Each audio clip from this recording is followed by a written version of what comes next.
hold on. This South Africa slander needs to stop. Let me try and convince you why South Africa, and specifically Cape Town, is one of the best places on earth. Number one, people. They're some of the nicest people you will ever meet in the world. Some of the friendliest. You literally have to acknowledge everybody you see because there is such a friendly vibe and atmosphere in South Africa.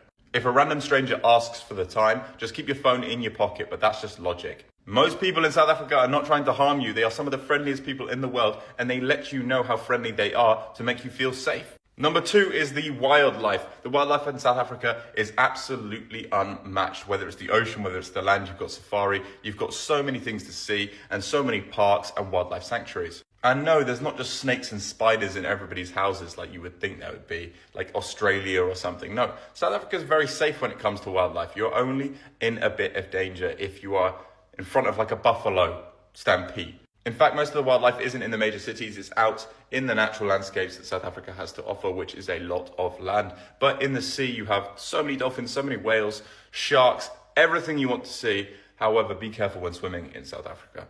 But you've got places like Boulders Beach, which is one of the only places in the world that has penguins. You have safari, crocodile parks, shark diving, the list is endless. If you're a nature lover and you haven't been to South Africa, what are you doing? 3, the sunset. And when I say the sunset, I mean the drinking, the restaurants, but the views are just incredible. Go to Table Mountain and reach the top on a clear day. You will have one of the best views of Cape Town you can imagine and one of the best views in the world. But it doesn't matter if you're in Camps Bay, Table Mountain, or a bunch of other places. As long as you have a little drink and the South African sunset, you are in heaven, my friend. You're in heaven. 4 is sports. There is literally kids playing football absolutely everywhere and you can join in. It is such an inclusive country. It's so fun and sport is a huge part of it. And don't even get me started on rugby. The South Africans take their rugby super seriously. And if you go to a pub on a game day, it is chaos in a great way. But South Africans absolutely love a drink. If you like a drink too, I'm sure you're going to get on with them. 4th is liberation. In South Africa, there's not a camera around every single corner to watch your every single movement. It's not like George Orwell's Big Brother. You have your own privacy. Obviously, if you don't have this, you feel more unsafe because you're not being watched, in the sense that if something happens to you, you could be in deep trouble because there's no evidence. But it does mean that you can pretty much do whatever you want in South Africa as long as you're not taking it too far. You get a lot of people doing silly stuff like drinking and driving, which definitely isn't safe, but the police won't crack down on you. And if they do, often you can just... They also have smoke shops absolutely everywhere. It completely encourages that type of stuff. And 5th and finally, it is a place of history, of culture, and there is so much to see. Obviously, apartheid happened, and that is a very dark and deep thing to go into with South Africa, and I wouldn't mention it everywhere I go because people have completely conflicted opinions on it. But there's a lot of things that you can go and see, and museums which will educate you to the best of your abilities. Then you have trips like Robben Island, which I've done twice, where you get to see Nelson Mandela's cell, which is truly a sad sight. I can't believe people were living in that size of a cell. But all of this history is something that South Africa has had to learn from, and the people are more united now than they used to be. If you think it's unsafe or unwelcoming, that is not true. You just have to have your head screwed on and you will be fine. Hello, Yella. Check this robot. Yes, we are all still very good in South Africa. By God's grace, I'm telling you, this is the best country in the world to live in. I'm white and I'm thriving in South Africa. Good morning, guys. Apparently, yesterday I made a video responding to a comment, and in that video I stated that South Africa is better than any country in West African region. Some people do not like that.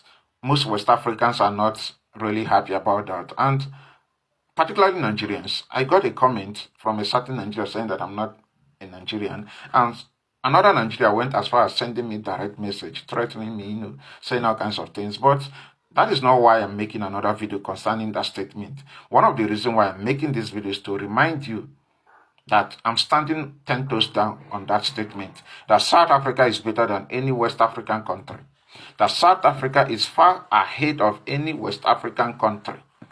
I'm standing on business. I'm not going to withdraw that statement.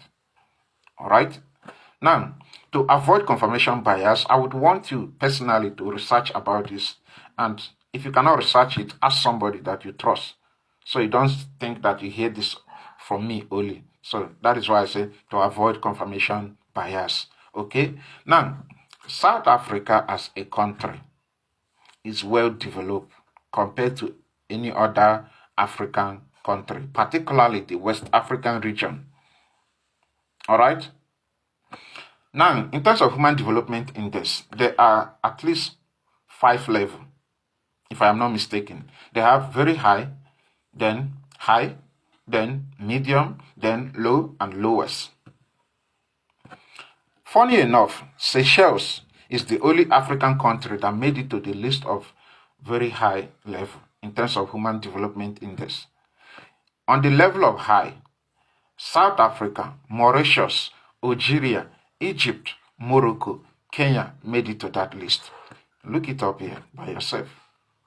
You can also research it as well. Nigeria cannot be seen on the level of high.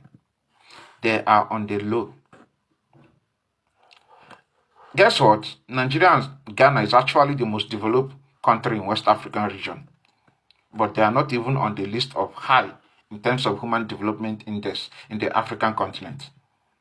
But some of you do not like to hear the truth. Some of you do not want to be told that some country is better than you. Yes, individually speaking, Nigerians are smart, Nigerians are progressive. But in terms of talking about national progress, Nigeria is way back. And I can tell you for free that this current government set us back badly. That under Goodluck Jonathan, former Nigerian president, our GDP was 500 billion. It was something to be bragging or something to brag about. Unfortunately, now our GDP is 271 billion, if I am not mistaken. A population of 300 million. Divide that GDP per capita. What do you get? You will find out that we should be comparing ourselves to Burundi. Which is the best country to live in Africa? Kenya or South Africa? Currently, I am in Kenya, and both countries have their pros and cons. If you look at South Africa is a very advanced, developed country. If you've ever been to Johannesburg, you've been to Sandton and Rosebank, you can see they have big skyscrapers, the roads are immaculate, and there's a lot of capital flowing into South Africa because it's a developed country. But then you have Kenya, which is a developing country, which has more space for opportunities. Like if you have an idea, if you want to implement a business, you have a cheap labor force, you have so many things to do. Now, Kenya, people are very friendly, and Kenya is relatively safe. South Africa is cool, but it's way more dangerous, with a lot of the towns in South Africa ranking as some of the most dangerous places in the world. But South Africa does have a vibe. They are the home of like house music, amapiano. It seems like everybody in South Africa can dance. Not to take away from Kenya, which is definitely a vibe. It's very welcoming. When you come here, you feel like you're a Kenyan. You kind of feel like you're at home. So which would you prefer? Would you want to be in an advanced economy like South Africa, or would you want to be in a place that's still developing but that has a lot of opportunity like Kenya? Have you ever heard people say that South Africa is like the America of Africa? It's a statement that sparks curiosity and debate across the continent. But what does it really mean? And is it actually true? Let's break it down. If you're new here, this is where we bring you trending discussions, real-life stories, and important topics happening across Africa and around the world. Today, we're exploring a very interesting topic: why some people compare South Africa to the United States, and what that really means. The idea that South Africa is like America often comes from how the country is perceived across the African continent. Some of the reasons include a more developed economy compared to many African countries, major cities with modern infrastructure, a strong presence of global brands and businesses. Because of these factors, some people see South Africa as a land of opportunity. South Africa has one of the largest economies in Africa. It plays a major role in trade across the continent, financial services, business development. Just like the United States influences global markets, South Africa has a strong influence within Africa. In cities like Johannesburg and Cape Town, you'll find modern shopping malls, entertainment industries, advanced transportation systems. This modern lifestyle is one of the reasons people make comparisons to more developed countries. Many people move to South Africa seeking better opportunities, similar to how people move to the United States. However, it's also important to understand that South Africa faces its own challenges, including unemployment, crime concerns, economic inequality. So while there are opportunities, there are also realities that people must consider. This discussion highlights a bigger issue: how countries are perceived and how opportunities differ across regions. It also shows the importance of development, investment, and economic growth across the African continent.